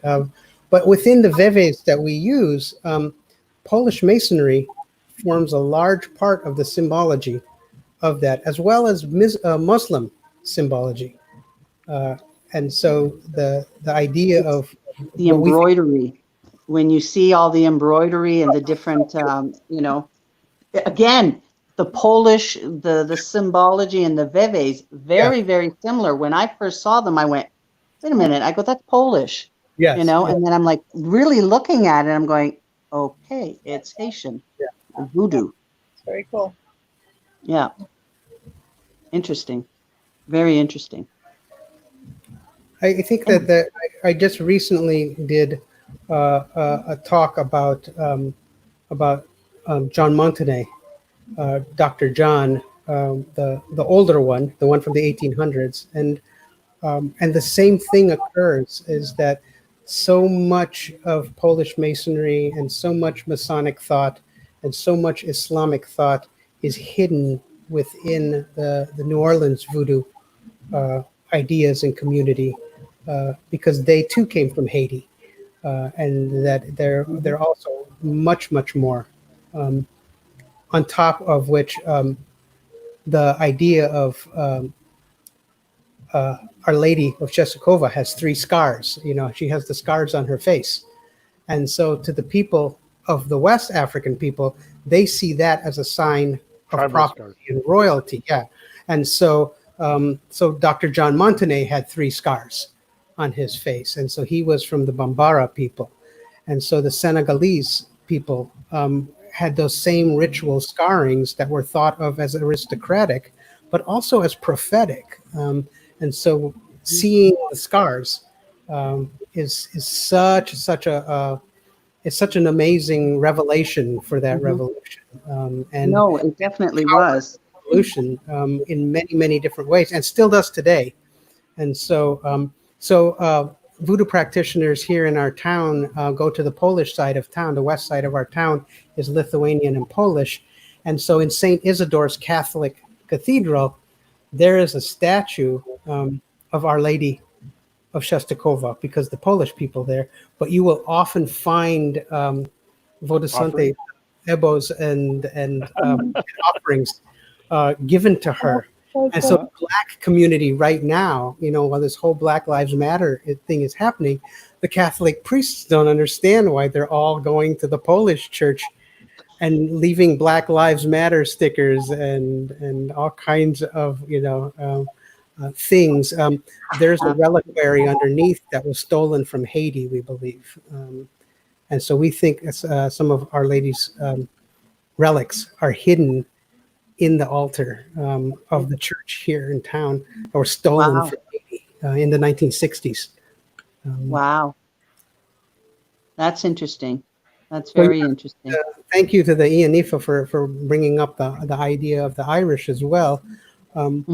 And a lot of people, wonder why an Indonesian should be an African priest, and they don't understand that there were also African slavery in Indonesia as well as what the other things that they go through. But I think that aside from the historical and sort of esoteric ideas that we all teach and hear and talk about, which is fascinating, I think that we always are having to bring it to our own lives, our own slavery, our own oppressions, our Making own. it personal. Yeah, I think that even now I spend a lot of time talking about the plague gods and talking about how if you are Tell us about those a little bit. Yes, I saw that you were talking about the plague. I think that I want to say dogs because I read the book, but plague gods. I also talk about the plague dogs. I'll use one example. Okay, basically, a plague god is anyone you go to when the plagues happen. So, if you imagine that a plague was not a bacterial or a viral thing, all right. So when the smallpox came, the people died. When the people died, business ceased. When business ceased, the crops dried up. When the crops dried up, the people starved. When people starved, the fields went to hay and the locusts came. So the word plague is much more like a biblical plague. There were 10 bad things that came one after another, And so not only did people get boils, but their children died, the sea turned to red, And so in our history, those things happened over and over and over again. So a plague god is a god who gains prominence during that time, and not necessarily a god, a deity, a lua. Oh yeah, BabaNiAwo was a totally minor figure in the Orisha world in Africa. But when the smallpox came and the idea of who he was came into Cuba and Haiti and Hispaniola, the Dominican Republic, BabaNiAwo is the most revered of all of the African Orishas in Cuba, And so he's a plague god. From him comes Obaluaye, and from him comes Papa Sobo. And so the Haitians know Papa Sobo. And so Papa Sobo is sometimes conflated with John the Baptist, but he's also syncretized in another way. And so as a plague god, he's also Papa Roach. And so if you know who Saint Roach is, yes. So Saint Roach, you see pictures of Saint Roach, and he's showing us some leg. Yeah, and so he's showing us some leg, and he's got a boil on his leg, and there are usually dogs around him. So the plague dogs are the dogs that fed Papa Roach. And so he's very often conflated with Ogun and dogs. And so And so, and in the Haitian, in fact, in Guinea Yoruba, almost everybody's Ogun. You know, it's like even Chango is Ogun. You know, and so in that way of thinking, the plague gods, when you are venerating Papa Sobo because you have the coronavirus, there's a historical antecedent to that, but also there's an African story behind that. So Papa Sobo is the word Osogbo. And so in African and also in Cuban, in the diaspora beliefs, Ire and Osogbo are two ideas. And so Papa Sobo represents what is sort of generally thought of as misfortune or the plagues, you know. But Papa Sobo also represents Ire. He also represents the ability to prosper and the ability to change and the ability to come out of these plagues. And so fertility, like baby booms that come out of quarantine. So Papa Sobo, he's in charge of that too, you know. And also that Ire and Sobo and Osogbo are closely related to. So I'm a priest of Osun I'L'Ode, and my main Osun temple is in Osogbo, Nigeria. Right. It refers to a specific Odu and story and things, but a lot of what I teach right now is out of really horrible bad things that we're going through right now. Not just the disease, but racial unrest and political corruption and rampant oligarchy and all kinds of things where we are all in misfortune. That at the same time, we are also experiencing Ire, fortune. And so Oshun also shines upon us at this time where, like for Kate and I, we have the ability to spend all our time together now. We have our children in our house all the time. We are healthy, we are well fed, and we are planning on what happens next, you know. And I think that the idea of like what I talked about in the lament is that there's always an end to the lament that is different than the blues. So like the blues is bad shit happens in 12 bars over and over and over and over again, right? A lament is different. At the end of the lament is like in the first part, and I sing Alegbara Kokoe. I sing the exact same words at the end. Alegbara Kokoe. But there I'm saying that there is a bend in the road. So ko means the bend in the road. It does not mean the crossroads. It means I make a change. And it means that the messenger of hope and the messenger of change is here, as well as the bringer of bad news. So there's two energies, Ire and hope, are hidden in that song. So yeah, and it continues. So when you hear, when you hear like in bluegrass, you hear, I'm going home. You know, I'm crossing Jordan. I'm going home. That's the other side of it. So the worst thing that can happen to me is I go to Arun, I go to heaven. The best thing that can happen to me is I stay here and I become part of earth. And so I venerate Babalu Aye, who is the Babalao of Aye here on earth. He is the father of the mysteries here on earth. So if I'm staying on earth, and if I want to stay on earth, I venerate him.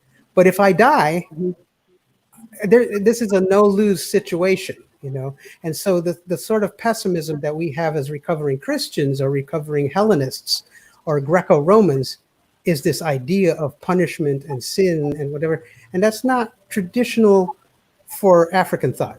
African thought has to do with divination, destiny, and choice, you know. And so bad shit happens, but it's what I choose to do with it. It's what is divined for me as how best to come out of it, you know. And so I don't consciously try to divine a word of hope at the end. I just think it's natural in what we're doing, that we do have some sort of a choice here. We just don't know it right now. I think we're too thick in the middle of things, but I see this as a prophetic time. And I think that the plague gods are so important right now. Can I ask you, how is it that you divine you said you divine for yourself. So can you just tell me what do you use to divine? I am the most difficult client of all of the people that I divine for, and partially because I think I know everything. And so when I divine for myself, I use a system that doesn't allow for interpretation.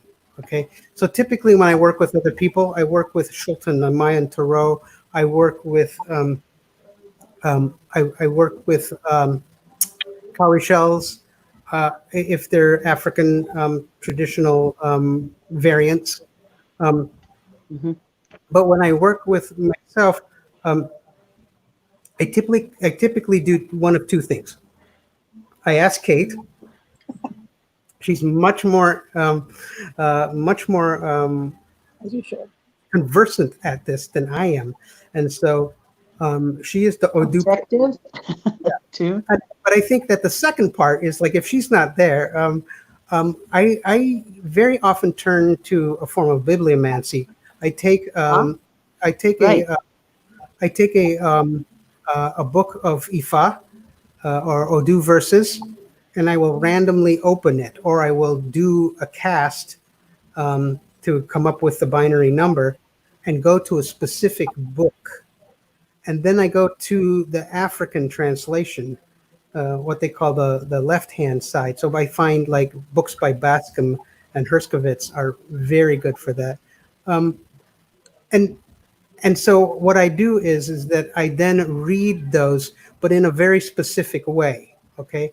So when I read Odu, it has a head, it has a heart, it has a stomach, it has an iwa, and it has legs. And so I read the destiny part of it in the names of the Orisha. I read the message in the words, what it's called the throat, and then I read the heart of it. So very often, like if you're reading a translation, it says Ifa says. When you get to the part that says Ifa says, that's the heart of the matter. And so I read that literally. And then when we get to the idea of the stomach, it's what do I feed my situation? Is there an ebo? Is there an mu? Is an etutu? Is there what is the offering that has to be made? What's the action or the energy? And so I view my own divination for myself very strictly in those orders. Like, how does this apply to my ita? What is being said, and how do I understand it? Are they the same, or are they different? I'm usually the wrong one. I'm hearing it wrong. I'm not listening to what it's saying. Then I listen to the heart of the story, and underneath the story, there is something that is like in the song. There is something enduring and endearing under it that speaks to your heart. And so your character is influenced by the innate goodness of the story. And then I go to the stomach. And so in my own particular belief, I believe that character and destiny are the only two things that I attend to. That's my job. Right. And so Right. trying to make me follow the Odu, the Ifa, and both aspects of that is what I do. It's way easier to just go to Kate. Is that um, she is innately a heart person, and she innately speaks from that place. And so I'm innately a head person, and so I can rationalize and justify anything. So she keeps me on the straight and narrow, and is a much more um, trusted advisor. And very often I can just talk to her. That she sort of is channeling this stuff all the time, and sometimes says stuff out loud that I have no idea what it means or where it's coming from. Um, and then we suddenly have to talk about that. And kind of like when people say, "Did I say that out loud?" She says stuff out loud all the time. Can I ask you too, kind of a rhetorical question from where I'm coming from, but how did you meet? And because there are very, very few people that I know that have a relationship quite like yours and quite as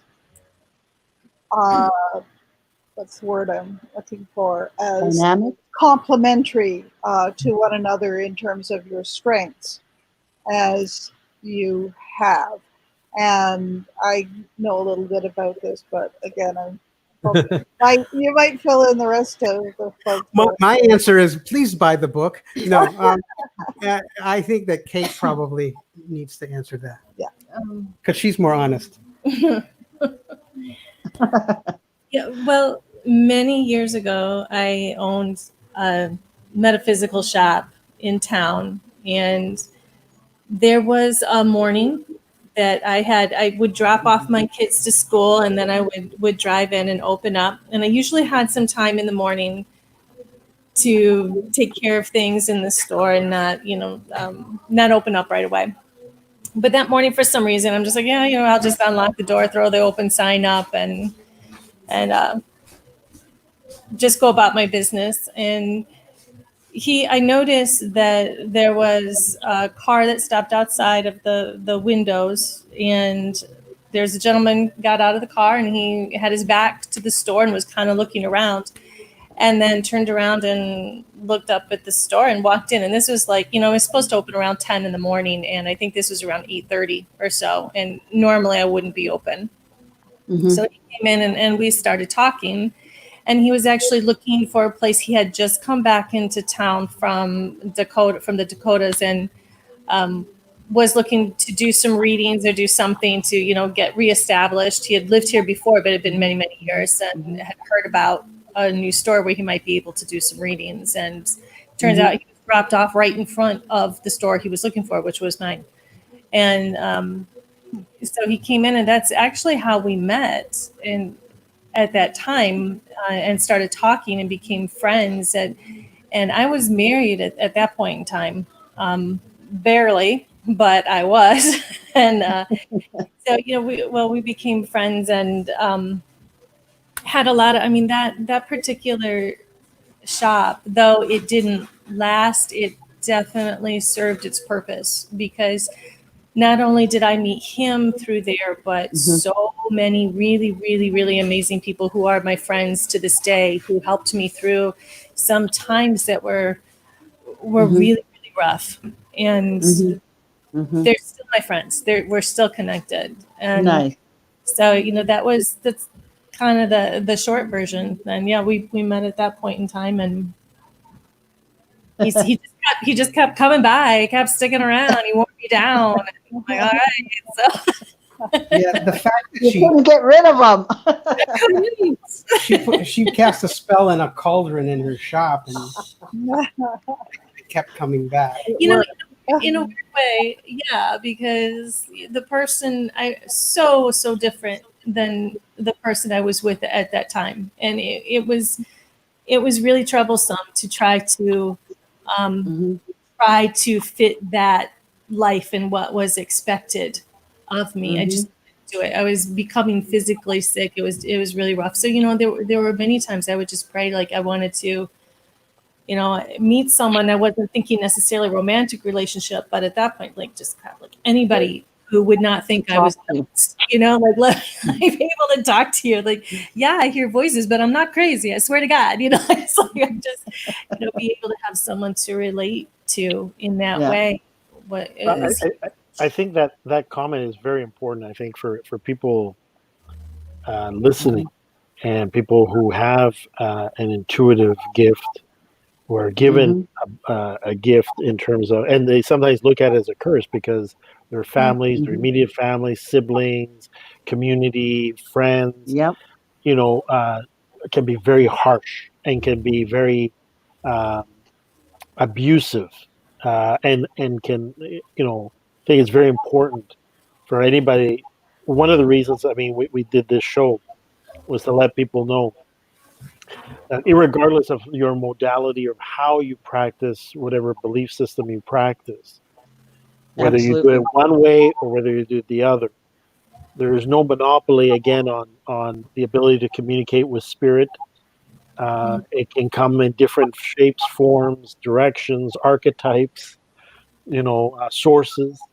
But at the end of the day, if you have a gift, it's very hard and can be very damaging to the individual, to the family, and to everybody else, to have a closed mind towards it, and an abusive Absolutely. mind towards it, almost forcing an individual to live a secret life, and almost a forced duality or multiple personality in order to keep the spheres of their lives. So at the end of the day, what we're hoping, when we say our life is the journey our ancestors began, is that we all come with a particular mission, and we may find, as Baba Ted has alluded to, we may get a piece of that mission, or the answers to that mission in one culture, one system, another in another through friends, another through travel, and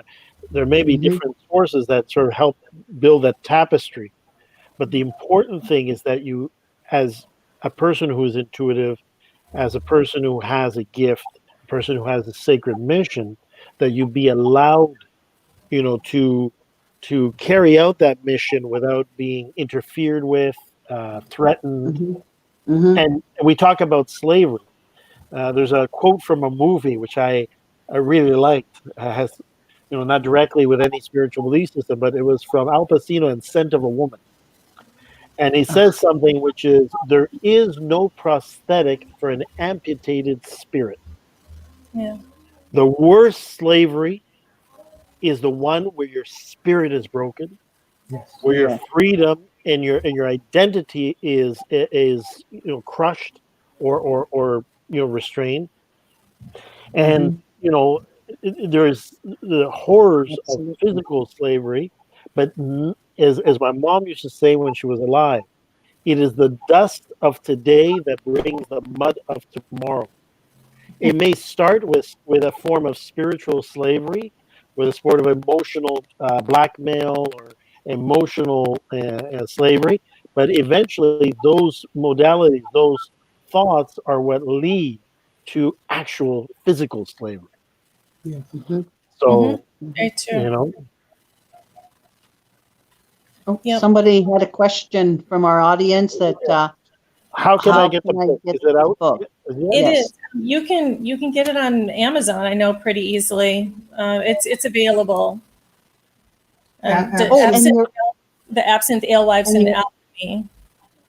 And your other books too are available on Amazon as well. That's probably the easiest. Yep, you can get them right through there. Good. It's probably the easiest way if you were to look up just our names, and then I think it brings up like all the titles.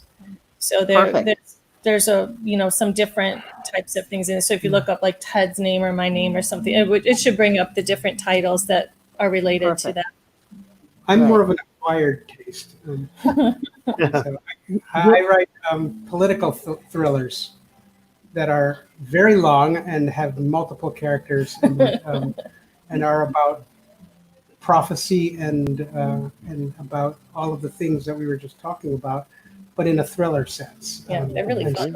So, people chase each other and die, and all kinds of things happen. So, but Ted and Kate, I'm sort of on their ticker. I'm putting up a web event that you have upcoming. You want to talk a little bit about that? The Crowdcast.io, the story of the real Sazerac with Baba TeDi. Yes. So, in the real world, I very often go to conventions, steampunk conventions, and we talk about absinthe. And but I also do a thing that I typically would be doing now, and that is that I love to use the history of alcohol to teach spirituality. And so witchcraft is found in American drinking, and so we're crowdcasting on the Hex Education Network. And so those of you who know Christian Day and his Hex Fest, this is a virtual teaching. But what I do and what I will do, except in a more extended way, will really get into it in ways that I'm not really allowed to at at a vanilla convention, and is to get into what is the history of cocktails? What does that have to do with witchcraft? How does absinthe figure into that? Why are apothecarists black in New Orleans? Dr. John Montanet and Antoine Amédée Peychaud. What is Peychaud's bitters? What are bitters and why is it voodoo? Who he was and what a Sazerac cocktail is. And so we're going to the story of Sazerac, the cognac, and why it was the drink of choice of the Masons, what it had to do with the Comet of 1812, and how, just like Kate's ancestors had their recipe stolen, Antoine Amédée Peychaud, the first black apothecarist in New Orleans, had the Sazerac stolen from him. And I'm also going to teach you how to make it right with the real original 3 ingredients and not the ones that you're told. And so we're going to talk about that, starting with absinthe. And usually while I'm doing this, I'm making 50 cocktails. And nice. And then we all drink. And I teach about the witchcraft of Encanto, of toasting, and why toasting is a form of witchcraft, and why only cultures that have witchcraft toast. And so we'll talk about that too, and we'll do an actual fire toast. And so the last Hex Education Network that we did here, I blew a huge 8-foot fireball in the house. Yes, in the living room. In the living room. And all I had to do was not tell Kate I was going to do that. And so I may blow a small fireball, making the Sazerac. That's awesome.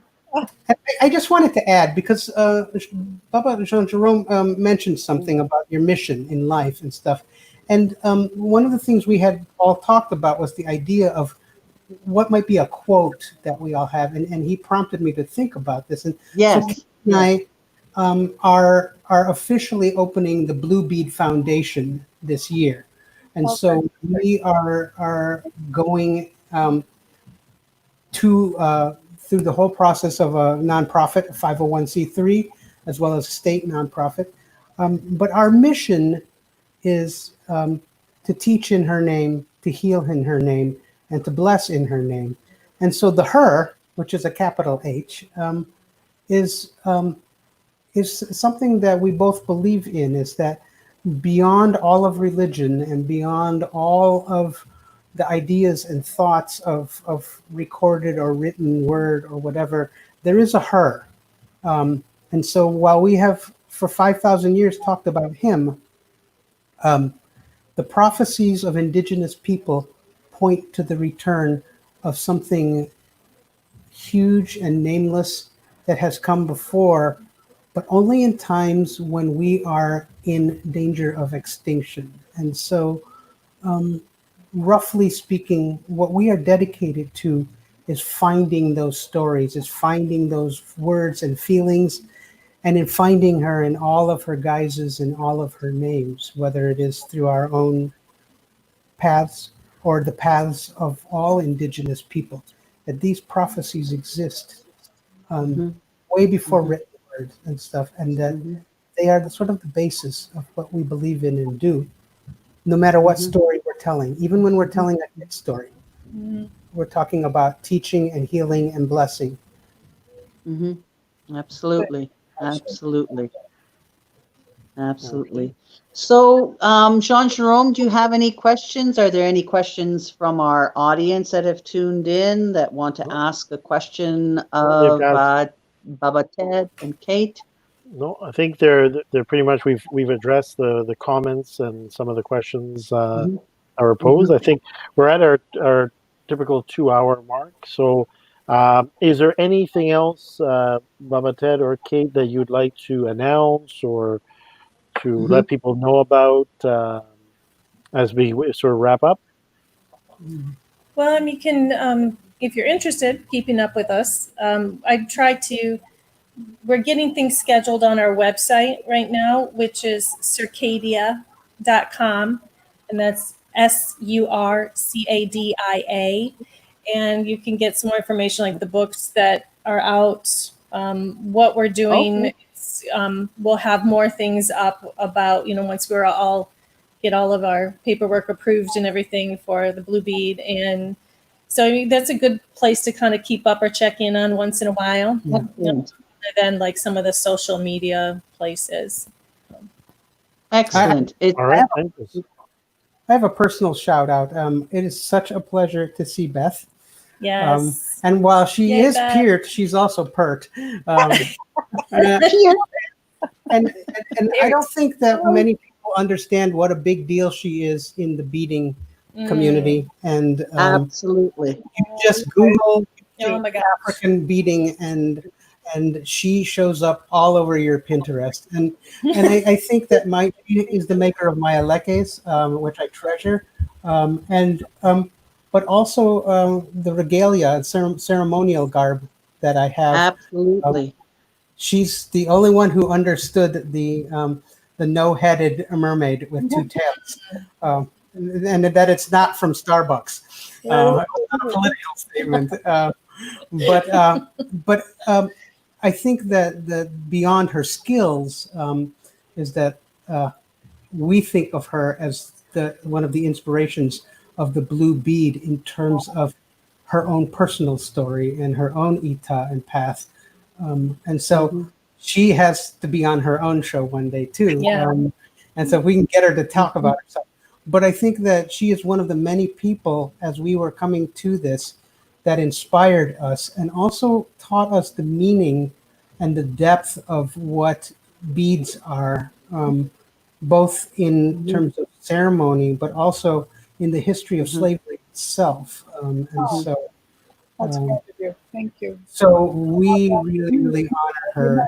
And we are just like Yeah, we love you, pleased Beth. to see her face, and Absolutely. we even like her husband. Yeah. Mr. Weeks, I love Mr. Weeks. I know he's out there listening. So hi, Mr. Weeks. He only wants to come here to play golf because we have 6,000 golf courses here. Oh, But he's welcome there anytime, as long as he drags his old lady with him. Yeah. absolutely. I'll be bells on then. Well, it's definitely a double joy to have met you and Ted, Baba Ted, and Kate, and Yes. Beth. We Thank love you. Beth. We've known for many years, and now we have new friends with Baba Ted and Kate. And Absolutely. definitely, Beth. I will say, I will echo your comments, not just on the beating, because I will say that for all our ceremonies of Awoifakan, Ikofafun, or any Orisha, I always go to, and even for making the Eshu heads for ceremonies of Isefa, I especially seek out Beth because of her spirituality, her honesty, and that ashe that she Absolutely. has. Ashe. And she's Absolutely. been, for all those Absolutely. tuning in, I think it's very important to know that when I first sort of went into the social media, the Facebook, and was looking for other people that were interested and were either part of or working within the Ifá Orisha community, Beth was one of the first people I met. And she was always, I always said, if you ever wanted to know somebody in the community, ask Beth, because Beth knew everybody. And Yep. Yep. and everybody loved Beth. And I must say, she's one of the Highly nicest, regarded. really most wonderful people I've had the privilege of working with, of Absolutely. having as a friend. And I'm very happy that she could join us tonight as our co-host. And for everybody, that's we love you, Beth. Love you too. We love you, Beth. You're our pal and our buddy. Thank you. Thank you. Thank you. And I want to say thank you to Baba Ted and Kate. Thank you so much for coming on our show. Thank you for talking to us. Your stories are incredible. I love listening to you. It was a lot of fun. And this is the whole point of this show is to get to know my Facebook friends Jean Jerome's Facebook friends, and I'm sure Beth has a few that she could recommend too. Absolutely. So thank you so thank much. you very much. And again, I want to thank everybody who tuned in tonight. And stay tuned for our next episode. Do we know who we have for our next episode? No, it's going to be a mystery guest. Secret. It's Secret. a secret. Yes. Awesome. Awesome. We have to start building some suspense after these things. For sure. Everybody, For a sure. good night. Odabo. Blessings, Odabo, everybody. Say And popo. good health. And pursue your Stay spiritual safe. dreams. Pursue your spiritual paths. Don't be afraid. And again, the purpose of these shows is to let people know they're not alone. That there is a community Absolutely. that spans culture, country, race, color, you name it. Sexual orientation, doesn't matter. Wherever you are, You're you welcome. have a community, a spiritual community that you can turn to here in Toronto, in the United States, around the world.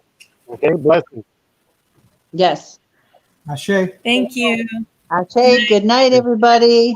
Night. Good night. Bye. So.